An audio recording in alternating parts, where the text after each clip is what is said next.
Nous allons voir un nouveau tutoriel donc sur l'enregistrement des charges, sur tout ce qui va concerner cette fois-ci donc les sociétés qui ont un site e-commerce et qui vendent donc et qui proposent le paiement PayPal.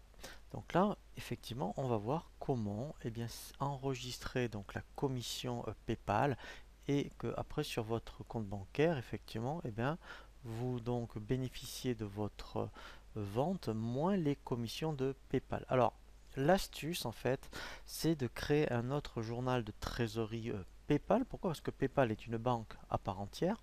Donc déjà en fait, dans le menu ici paramètres, vous allez aller, oui, dans le dossier comptabilité, vous avez journaux. Donc dans le journal, on va créer un autre journal donc qu'on va appeler PA pour PayPal par exemple. Donc ici, je vais créer directement donc un journal de trésorerie que je vais appeler PA.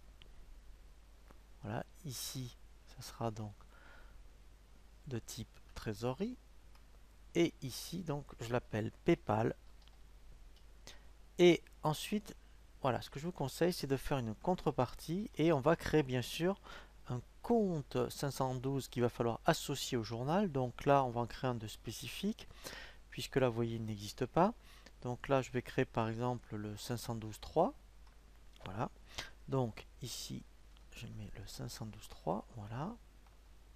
Et donc, je vais saisir PayPal.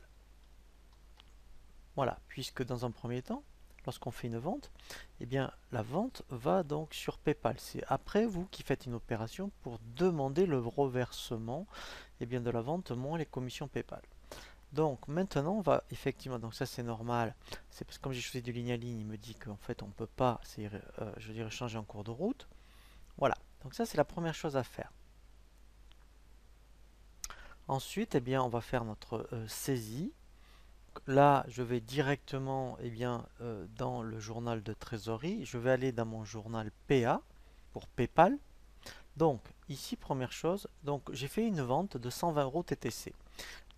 Et bien sûr, sur les 120 euros, je vais enlever, mettons, 2 euros de commission PayPal. Donc, première chose, j'ai mon compte de produit pour, donc, ici, donc pour 100 euros. Donc, ici, je mets donc 100 euros. Voilà. Ensuite, je vais avoir donc ma TVA collectée. Voilà, pour 20 euros. Ensuite, je vais donc avoir mon 627. Donc là, ici, je devrais créer commission PayPal.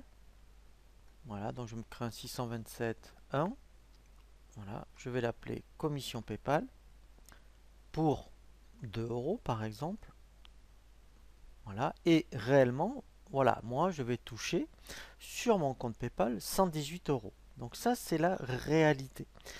Et ensuite, quand moi je demande de faire un reversement donc des 110 euros sur le compte de trésorerie, tout simplement, je vais dans mon journal de banque, voilà, et ensuite, alors là je vais changer, je vais aller en septembre par exemple, voilà, et là, directement, je vais créditer le 512.3, voilà, de 120 euros, voilà, et je vais débiter le vrai compte bancaire, le 512. Voilà. Et là, en fait, si vous voulez, le compte PayPal, c'est comme un compte bancaire temporaire qui, en fait, permet d'avoir des flux de trésorerie et tous les mois ou à chaque transaction, vous demandez le reversement. Voilà. Donc là, c'est vraiment le plus pratique pour bien saisir donc, les ventes d'un site e-commerce, par exemple, lorsque vous proposez le paiement PayPal.